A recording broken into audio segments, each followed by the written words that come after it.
I started to notice and realize that all the sadness, all the pain, all the grief, all the loneliness that we all face, right, there's something beautiful inside each of those feelings. I would say to never ever discount your intuition, to never ever question it. It's okay to ask for more clarity to your intuition. Network and connect. Go the extra mile with Alan and Eric.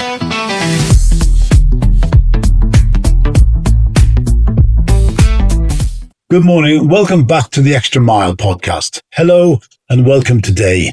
We're honored to have Pavitra Gurumurthi, a truly inspiring therapist, astrologist and guide. Pavitra's journey from her childhood in Bangalore, navigating family complexities and social expectations, to building a global practice. Her story is one of resilience and profound insight. She helps women heal their deep wounds and unlock their inner strength, drawing from a rich blend of personal experience and professional expertise. Get ready to explore how emotional wounds can be portals to wisdom and discover the power of embracing your authentic self. Welcome, Pavitra. Wow, that was an amazing intro. So, Pavitra, let's start at the beginning. Can you share a little bit about your upbringing in Bangalore? You know, from what you've told me, it was slightly unconventional and it created some unique problems. Perhaps highlight one or two of those. Thank you, Alan. So I grew up in Bangalore, and I grew up to parents who apparently never wanted to get married at all. And they got married quite late in life, which is very unusual for an Indian tradition. And also this is 40, 50 years ago. So my mother was around 40, I believe, when she got married. And my father was definitely 50 plus, maybe leaning to 55. It's not very clear. So I was unexpected for both of them. And mind you, it also wasn't a love marriage. It was an arranged marriage. So I don't know what came over these two individuals who never wanted to get married for their own reasons, for their own traumas, I'm pretty sure. But ended up, and I believe it may be due to family pressure, because as you get older, the pressure gets more stronger. So then they ended up together, and unexpectedly, I was born. So I am an only child. I don't have siblings, but I've heard rumors where they may have asked me if I wanted a sibling, and I was very young. And so I remember this one conversation with both my parents, and they asked me, do I want a sibling? And I said, no, why would I? Why would I want to share my chocolate and chips? So I hope that is not what they based their decision on. Yeah. But I am an only child, and I grew up with a lot of unrest in the family household, as most of us can find ourselves in. A lot of challenges around belonging, a lot of challenges around mental illness, a lot of challenges around community support, and also, for lack of a better word, materialistic gains. And that colored a lot of my world. Although I had a good upbringing in terms of education, so I studied in a very good school, and I was given good education. That was always a priority for my parents, to always make sure that I had good education backup. And it also comes from two very highly independent individuals, I think, who realized that independence in their own way was something very important to install in me. Yeah. I believe your father passed when you were still quite young. Yeah, he passed away when I was around 13 or 14 years old, quite young. And that changed a lot of my... It created problems. Yeah, it created a lot of problems with on my father's side of the family, and my mother, who was trying her very best to kind of support me through it all, did her best. But somehow, eventually, by the time I was 20, I knew some part of me wanted to get away. I needed to leave. So you went to university, and tell us about your journey from computer science to the healing hearts. It's fascinating. What was the catalyst for that significant shift in your sort of career path? I studied computer science because, as any good Indian household, the expectation is you only have 3 or 4 options: doctor, lawyer, engineer, maybe an architect. So I had just those choices, and I made the best of what I had. So I studied Bachelor of Computer Science, and then I studied international business. And I studied international business when I moved to New Zealand. And I assumed that that's the path I had created for myself. I always wanted or had an idea of being a doctor. And I think I might have been influenced by my aunt a lot because she's a doctor, and she would share this vision of hers to have her children and all the cousins study medicine so she could open up a hospital and we could all be together to keep the family together. And I remember that in my head. So I think the part of me had always wanted to be a doctor. But anyway, I ended up on computer science, international business, and I thought that that was where I was going. And I got my first job at the Medical Council of New Zealand. And I thought, why not work in the healing industry and get an idea of what it's all about? And if I still wanted to pursue medicine, then I could, because I'll have an idea and overview. But one fateful day, I met this doctor as part of my work at that council. And I remember him asking me, I was quite young, I was still 23 or 24. And I remember we were just chatting and he asked me, what is it that you want to do with life? And I said, oh, I want to help people. And he said, how do you want to help people? And I said, I think I want to be a doctor, and that's why I'm working here, because, it's nice to talk to a lot of doctors, get an idea of what this whole profession is all about. And he looked at me, he paused, and he was an older man, and his whole family were all doctors, and that's what he said. And he said to me, I'll tell you a secret. And I said, what's that? And he said, if you want to help people, don't become a doctor.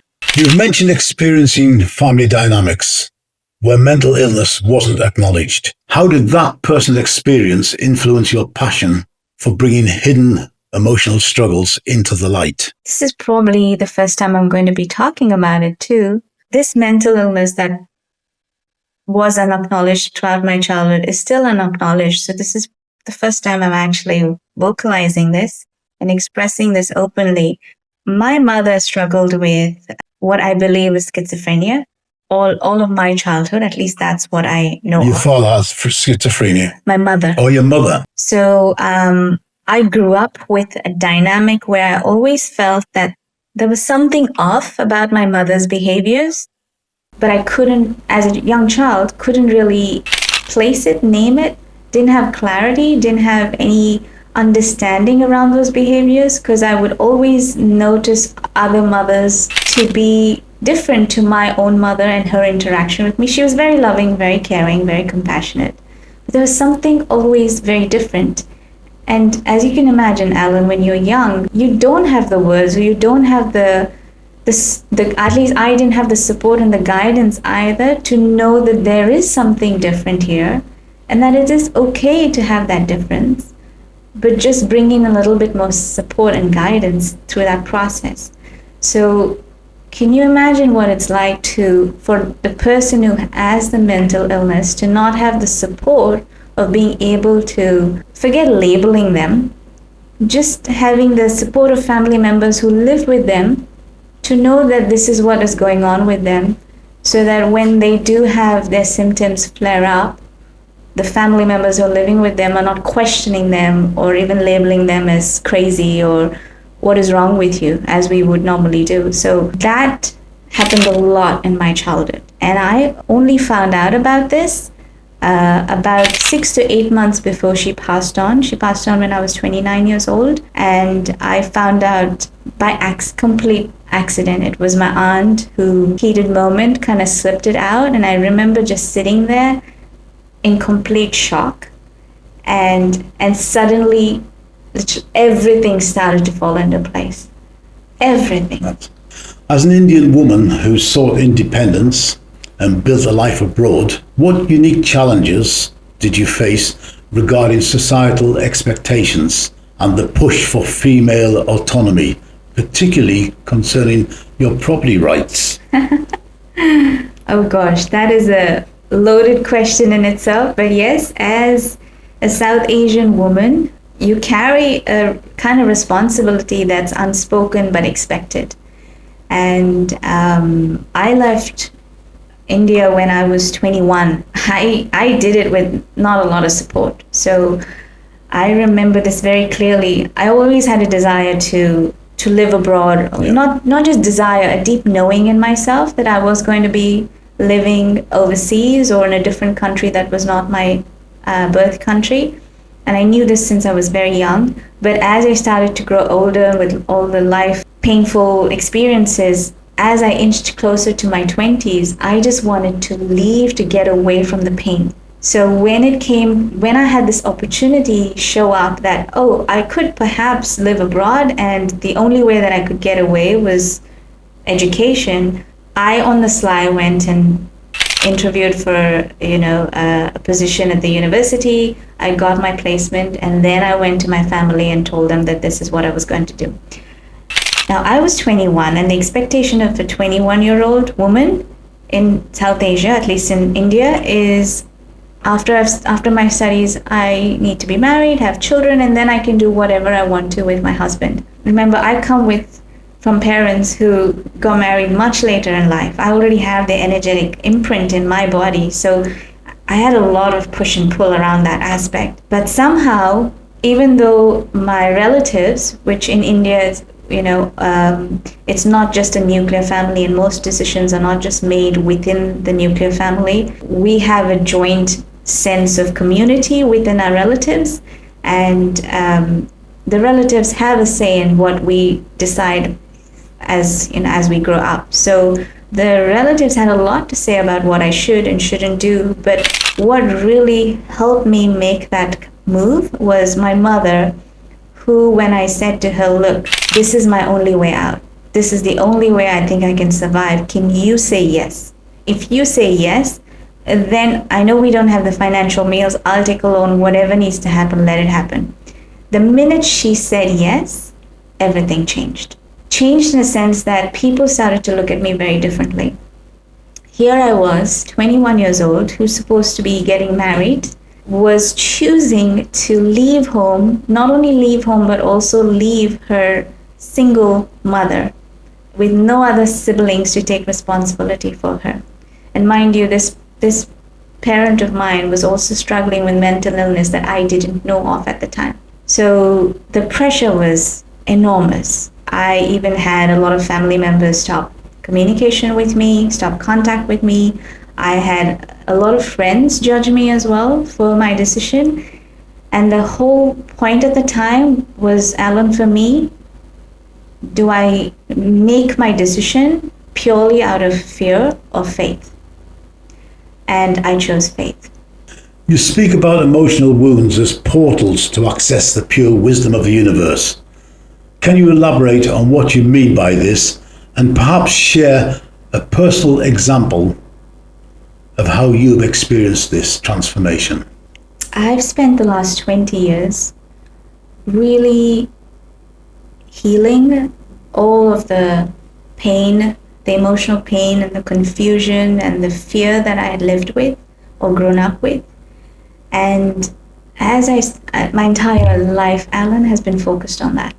Nothing else mattered more to me than that, not because it was a luxury, it was because my survival really was based on the fact that I needed to needed to fix myself. And as I was going into all of the pain deeper and deeper, so I spent a lot of time analyzing what happened to me when I was younger, and trying to understand why, what happens, all the family dynamics, and what made me who I am today, what belief systems I have today come from that. But what I realized was, in that understanding, I remained in the analysis of all the pain, but I never really felt the pain. For instance, when I was very young and I had my cousin barge in the middle of the night when I was 6 years old, that's a shock to any nervous system, right? If you have someone banging on the door saying that they wanted to kill you and your family. Yes. And that is a shock to a nervous system, and you don't have time to process that shock or that fear instantly. So you go into survival protection mode. Now, if that happens over time, which is what I grew up with for many years until I left India, that shock kind of gets more concrete and foundational in your body. That doesn't allow a lot of freedom for us to feel happiness or joy or even peace. And so as I started to get onto this journey, I realized a lot of that pain and suffering in my body needed to start coming out like a fountain of water. So as I started to let that fountain flow, feel the pain, feel the grief, feel the suffering, all of it, I started to notice and realize that all the sadness, all the pain, all the grief, all the loneliness that we all face, there's something beautiful. It's almost like the oyster, right? There's something beautiful inside each of those feelings. So it creates a focus. Yes. And when we can find a way to sort of build a relationship, for me, loneliness is a big thing. So the minute I tried to build a relationship with my loneliness, I realized that that loneliness was teaching me to build a relationship far greater than just me or you. It was inviting me to recognize that there's something more potent. That is that life force energy that's keeping you and me here, that brought us together here to have this conversation. And that my loneliness was really helping me first connect with that and use that energy to then connect with you and the people that I come across. So for me, then my whole concept of healing changed. It's not just trying to fix the pain of loneliness or fix the pain of sorrow. It's about saying, what is underneath the loneliness? When we meet that loneliness, what pearl or wisdom or love or peace is sitting in there? You live a nomadic lifestyle and find contentment in your own company, noting your inner strength and are independent of external influences in a world that often encourages constant external validation. What practices help you to cultivate this profound sense of self-sufficiency? I used to think that my independence, and let me rephrase that, my hyper-independence, because I was hyper-independent, because I had to, create that opposing factor, because I grew up in a very codependent environment, which was very unhealthy. So to counter that, I became hyper independent. And I also today say that hyper independence created a deep sense of loneliness for me. And I don't say that as in I created this, because there's always, as a human being, we always long for connection, we always long for intimacy, we always long for recognition or a clear seeing in each other, right? So those qualities never left me, and they're always still a part of me. But I think that loneliness helped me see life in a whole different way, to refine what is it that I needed in my life to feel happy and peaceful, what is it that I wanted to succeed and thrive, what qualities and values I have as a person that makes me who I am, and how much loneliness has taught me that it's actually not all of it loneliness, it is aloneness along with it, and how much I need aloneness to also connect with that part of me that helps me, as I said, value and honor the life force in a way that I wouldn't have done if I was so caught up in trying to fix my loneliness. Do you have any special techniques you use to sort of draw yourself back? Yeah, I mean, initially I started with meditation. And these days, what I'm really practicing more than meditation is really bringing awareness. So it's almost like when I'm by myself, and this is easiest to do when you're alone, you're not distracted by other people around, is if I'm, say, drinking a glass of water, I bring my whole attention to how I feel inside when I move my arm, when I reach for that glass of water, bottle of water, when I pick it up, how my muscles feel when I hold the bottle of water, and when I start to drink it, how does the water go down my throat and into my body?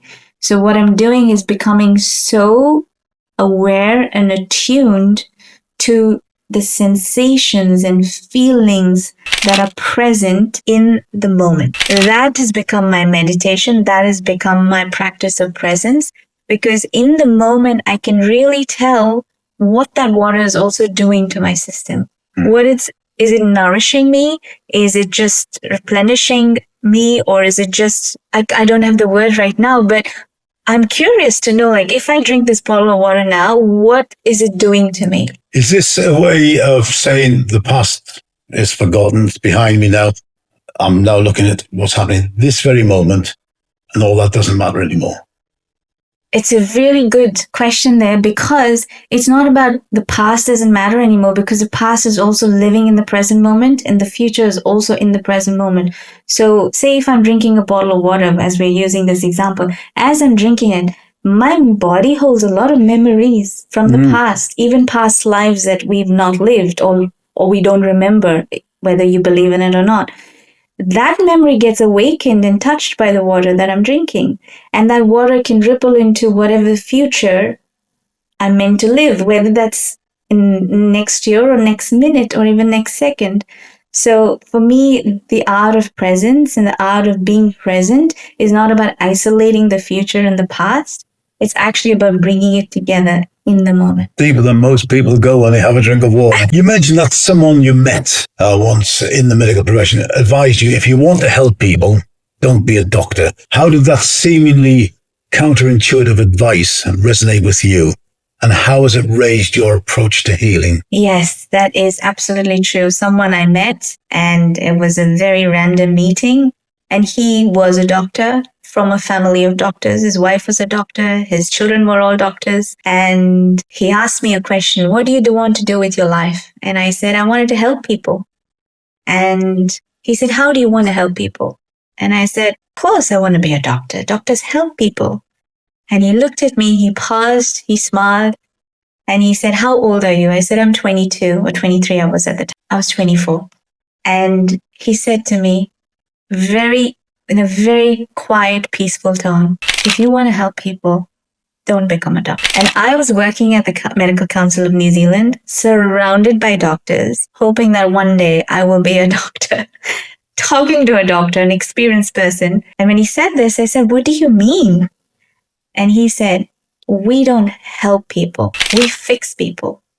We look for the problem and we try and fix it. And if you want to help people, it's not about fixing them. It's about being with them. And I think that changed my whole perspective on what I understood helping to be. So after that, I mean, of course, it was jarring in such a profound way, because I thought I had a trajectory planned out. And then suddenly, it's almost like life was like, stop, revisit, rethink. Yes, you might feel like you want to help people, but do you know that there are numerous other ways to do that? And that changed my whole dynamic. So I pulled myself back from being so attached to wanting that title of being a doctor and helping people. And I had to really allow my ego to dissolve, because there is a sense of ego. I am an Indian woman. A doctor brings a lot of status and recognition. And I had to let my ego dissolve and then really look at, if I really wanted to help people from my heart, what are the other options? And then I realized that helping people means really being with them, being with their pain, being with their happiness, not trying to fix them, not trying to change them. That means there are so many other ways. And that's how I somehow ended up in the healing world. Earlier, you mentioned having premonitions, often in the form of dreams, that eventually became reality. Could you share an example of a particularly striking premonition that came true, and how you integrate this unique intuition into your life and work? I've been maintaining a dream journal for the past 15 plus years, and I cannot actually remember the first time I had that kind of premonitionary dream, but that's what instigated me to start writing my dreams down. I can honestly tell you, Alan, and I've said this to a lot of people, that my life is far more interesting in my dreams than in reality. I'm not judging my life in reality, but the people I meet, the creatures I meet, the worlds that I travel in my dream are not accessible as a human being in my everyday life. So with maintaining this dream journal, what has happened is I've started to realize so much of my dreams are really stories about my subconscious trying to guide me or direct me or tell me something about life or what I'm about to experience from my subconscious first. So I have a lot of examples, but I think the one that comes to mind right now is I remember I was going through a very, very dark time. This was in 2018. And I was in Europe, and I still remember I was traveling through Europe. I was in Paris. I remember that night I was at the edge of like, do I even go on with life? Like, what is the point of all of this? And because I'd done so much work on myself already, I'd done a lot of healing work, I'd reached out to a lot of people, and I was at a turning point there. And I remember just before going to bed, I was crying, and I was sitting in this room, and I was just writing, like, what is the point of all of this? Please guide me. Please show me. Otherwise, I cannot do this anymore. And I went to sleep, and I had such a vivid dream that I woke up immediately and wrote it down. And of course, I forget, that's one of the reasons I write it down. And I also don't go back and read them. So I wrote this dream down and I left it, forgot about it. And life went on. And in end of 2019, I was talking to my then mentor or guide who I'd reached out to, and we were working very closely on my relationship with my mother and the feminine energy and how much of it has defined who I am. And I remember I looked at her for one split second and I said, I met you in a dream. And she said, what do you mean? I wouldn't be surprised, but what do you mean? I said, I knew you before I met you. So I had met her in January 2019. And that dream that I had, I wrote in September or November 2018. And I kept looking at her. I know I met you before. She said, what do you mean? And I said, let me get back to you. And as soon as we ended the call, I went scrambling through my diaries. I went to my journal, 2018, and I started when was I in Paris? Looked up that page. I was in Paris for that week. Looked up the date, and I kid you not, I didn't know her name. The name didn't come through my dream, but it really said, don't worry, keep going. You are going to meet so-and-so. She is going to be helping you for the next year through this dynamic with your mother that is really troubling you. And I just want you to trust this. And I'd written the details of how she was going to be supporting me.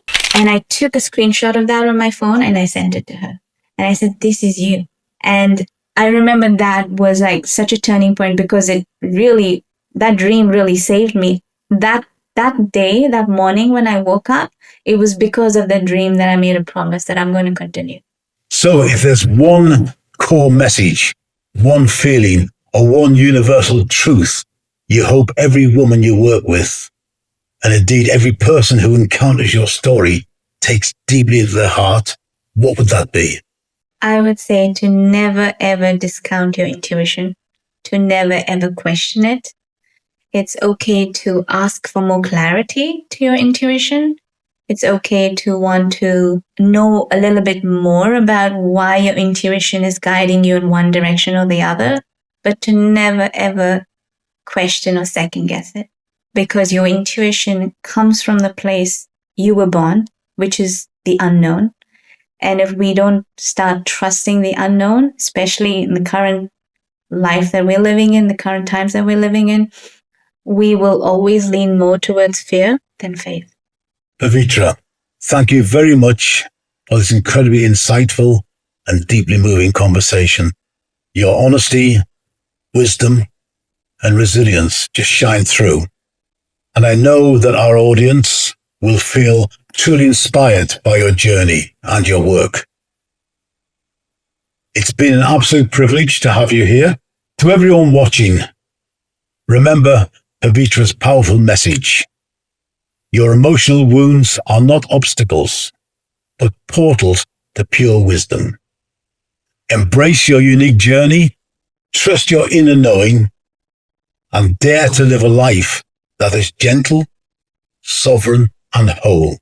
If Pavitra's story and insights resonated with you today, I encourage you to connect with her work.